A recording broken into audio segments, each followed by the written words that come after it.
আসসালামু আলাইকুম। আমন্ত্রণ জানাচ্ছি আমার আজকের পর্বটি দেখার জন্য। আজকের পর্বে আপনাদের জন্য নিয়ে এলাম কাঁচা আমের তৈরি জেলি রেসিপি। কোনো রকম জেলাটিন অথবা আগার আগার পাউডার ছাড়াই কিভাবে খুব সহজে এবং পারফেক্টভাবে এই কাঁচা আমের জেলিটি তৈরি করা যায় সেটি আমি আজকে আপনাদের সাথে শেয়ার করব।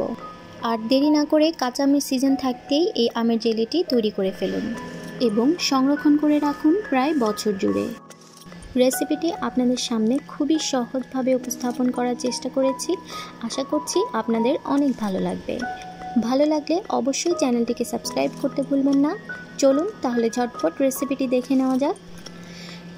তো কাঁচা আমের জেলি তৈরি করার জন্য আমি চুলায় একটি হাঁড়িতে 2 কাপ পরিমাণ পানি বসিয়ে দিয়েছি এবং এখানে প্রায় 300 গ্রাম পরিমাণ আম আগে থেকেই খোসা ছাড়িয়ে আটিটি ছাড়িয়ে এগুলোকে ছোট ছোট টুকরো করে কেটে নিয়েছি।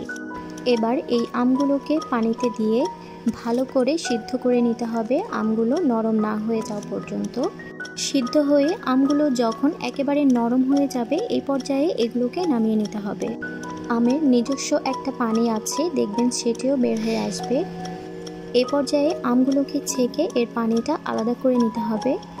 জেলি তৈরি করার জন্য আমাদের শুধু আমের পানিটিই লাগবে। আর এই অবশিষ্ট আমগুলো ফেলে না দিয়ে আপনারা যে কোনো ধরনের চাটনি অথবা কাঁচা আমের শরবত তৈরি করার ক্ষেত্রে ব্যবহার করতে পারেন। এই আমের পানিগুলো দিয়েই আমরা জেলি তৈরি করব। এবার এই আমের পানিগুলোকে আবারও একটি হাঁড়িতে নিয়ে নিচ্ছি। তো আমি কাপ দিয়ে মেপে দেখেছি এখানে প্রায় 2 কাপ পরিমাণ পানি আছে। 2 কাপ পরিমাণ পানির জন্য আমি এখানে দিয়ে দিচ্ছি 1 কাপ পরিমাণ চিনি। এবার এই চিনিগুলোকে ভালো করে নেড়েচেড়ে মিশিয়ে দিতে হবে এবং মিডিয়াম আঁচে এগুলোকে জাল করতে থাকবো। সেই সাথে অ্যাড করে দিচ্ছি সামান্য পরিমাণে গ্রিন ফুড কালার। আপনারা চাইলে এক্ষেত্রে যে কোনো ধরনের কালারই এখানে ব্যবহার করতে পারেন, যেমন রেড, গ্রিন, ইয়েলো, অরেঞ্জ, আবার না চাইলে নাও দিতে পারেন। এটি শুধুমাত্র দেখার সৌন্দর্যের জন্যই দেওয়া হয়েছে। কালারটিকে ভালো করে নেড়েচেড়ে মিশিয়ে দিতে হবে এবং এই পানিটিকে জাল করতে হবে ততক্ষণ পর্যন্ত যতক্ষণ এটি 2 কাপ থেকে 1 কাপে পরিণত হয়। এবং এরই মাঝে আমি এর সাথে অ্যাড করে দিয়েছি প্রায় 1 চামচ পরিমাণ লেবুর রস। এই লেবুর রসটি এখানে প্রিজারভেটিভের কাজ করবে এবং জেলির স্বাদকেও কিন্তু বহুগুণে বাড়িয়ে দিবে। চেষ্টা করবেন এখানে অবশ্যই লেবুর রসটি ব্যবহার করতে। জেলিটি কিন্তু অলমোস্ট হয়ে গিয়েছে।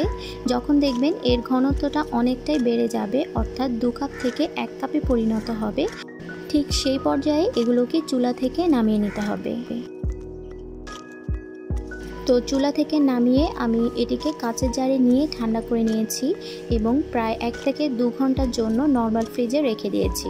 তারপর তৈরি হয়ে গিয়েছে খুবই মজার, কোনো রকম জেলাটিন এবং আগার আগার পাউডার ছাড়াই তৈরি কাঁচা আমের জেলি।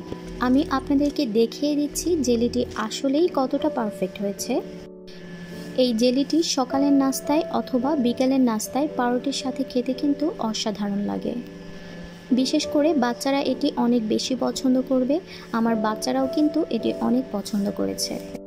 আর আমি এখানে সেম পদ্ধতিতে রেড কালার দিয়ে আরও একটি জেলি তৈরি করে নিয়েছি। চাইলে আপনারাও আমার এই রেসিপিটি ফলো করে এভাবে জেলি তৈরি করে সেটি সংরক্ষণ করতে পারবেন বছর জুড়ে। তো রেসিপিটি আপনাদের কেমন লেগেছে অবশ্যই আমাকে কমেন্টে জানিয়ে দেবেন। আর ভিডিওটি ভালো লাগলে অবশ্যই চ্যানেলটিকে সাবস্ক্রাইব করে আমার পাশে থাকবেন। আর যারা এর মধ্যে সাবস্ক্রাইব করেছেন তাদেরকে জানাই অসংখ্য ধন্যবাদ।